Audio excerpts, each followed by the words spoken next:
یزید حج بیت اللہ کے بعد مدینہ المنورہ آیا اور شراب کی ایک مجلس بپا کی۔ حضرت امام حسین رضی اللہ تعالی عنہ جب وہاں پہنچے تو شراب کی پھیلی ہوئی بدبو کو محسوس کرتے ہوئے فرمایا، یہ بو کیسی ہے؟ تو نشے میں دھت یزید بولا، یہ شام میں بنتی ہے، اور ایک جام منگوایا اور اس کو پیتے ہوئے دوسرا جام حضرت امام حسین رضی اللہ تعالی عنہ کی طرف بڑھاتے ہوئے کہا، ابا عبداللہ لیجئے۔ تو حضرت امام حسین رضی اللہ تعالی عنہ نے فرمایا، میں اس کی طرف دیکھتا بھی نہیں ہوں، اور پھر وہ عشقی اشعار پڑھنے لگا۔ جب یزید کی شراب نوشی کا منظر امام حسین رضی اللہ تعالی عنہ اپنی آنکھوں سے دیکھ چکے تھے تو مجھے بتاؤ یزید کے ہاتھ پہ امام حسین کا پاک ہاتھ کیسے آتا؟ حضرت امام حسین رضی اللہ تعالی عنہ جس ماحول میں پلے تھے، جس ماحول میں پرورش پائی تھی، جس ماحول میں رہے تھے، وہ پاکیزہ اور تقدس ماحول تھا۔ اور یزید کبھی اطراف دمشق میں، کبھی غوطہ میں، کبھی الخضرہ محل میں، اور کبھی کہاں اور کبھی کہاں داد عیش دیتا رہا اور لہو و لعب کے اندر مصروف رہا، اور اس کی زندگی ان چیزوں سے عبارت تھی۔ وہ محرمات کو حلال قرار دیتا، شراب نوشی اس کی ہڈیوں میں رچی ہوئی تھی، اور شریعت بیضا کا مذاق اڑایا کرتا۔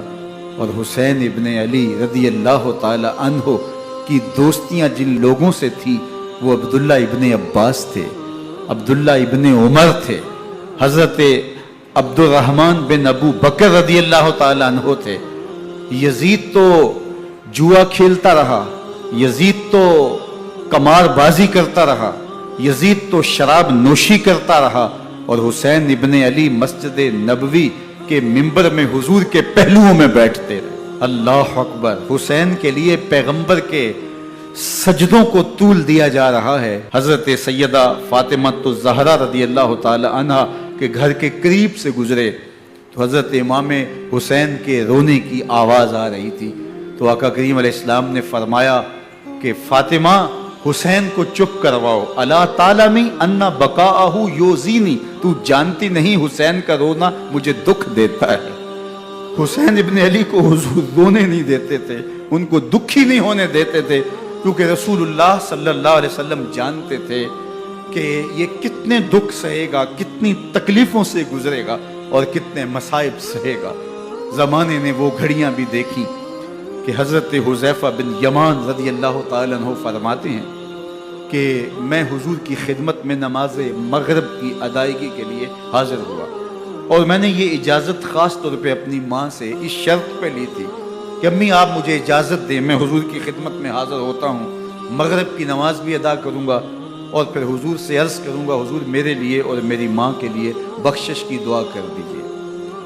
ماں نے اس شرط پہ اجازت دے دی اور میں حضور کی خدمت میں آ گیا، نماز مغرب ادا کی، سلام پھرا، لیکن حضور عبادات میں، ذکر میں، نوافل میں ایسے مشغول ہوئے کہ میں آرزو رکھنے کے باوجود بھی عرض نہ کر سکا۔ خیر نماز عشاء کا وقت ہوا، اذان پکاری گئی، حضور مصلی پہ آئے، نماز پڑھی، سلام پھرا، اور حضور اٹھے اور کاشانہ اقدس کی طرف چل دیے۔ اب میرے دل میں یہ خیال رہ کے آ رہا تھا کہ ماں کو کیا جواب دوں گا، میں تو حضور سے بخشش و مغفرت کی دعا کروا ہی نہیں سکا۔ جب حضور چل پڑے تو غیر ارادی طور پہ میں بھی حضور کے پیچھے چل پڑا، تو حضور نے رخ پھیرے بغیر فرمایا، من ھذا، میرے پیچھے پیچھے کون آ رہا ہے؟ پھر خود ہی کہا حذیفہ تو نہیں؟ تو میرا دل دھڑک رہا تھا، قلت نعم، میں نے کہا جی حضور میں حذیفہ ہوں۔ فرمایا ما حاجتک غفر اللہ لک ولامک، کیا کام ہے؟ اللہ تجھے بھی بخش دے، تیری ماں کو بھی بخش دے۔ اب جو کام تھا وہ جنبش لب سے پہلے ہی ہو گیا، یہاں تو لفظوں کا سہارا بھی نہیں لینا پڑتا، وہ بند لبوں کی بولیاں بھی سنتے ہیں۔ اقبال بولا ہے، فروغت صبح آثار و دہور، چشم تو بی نندائے ما فی الصدور، تیری نظر تو سینوں کے چھپے راز بھی دیکھتی۔ تو کہا ما حاجتوں کا غفر اللہ لک ولامک،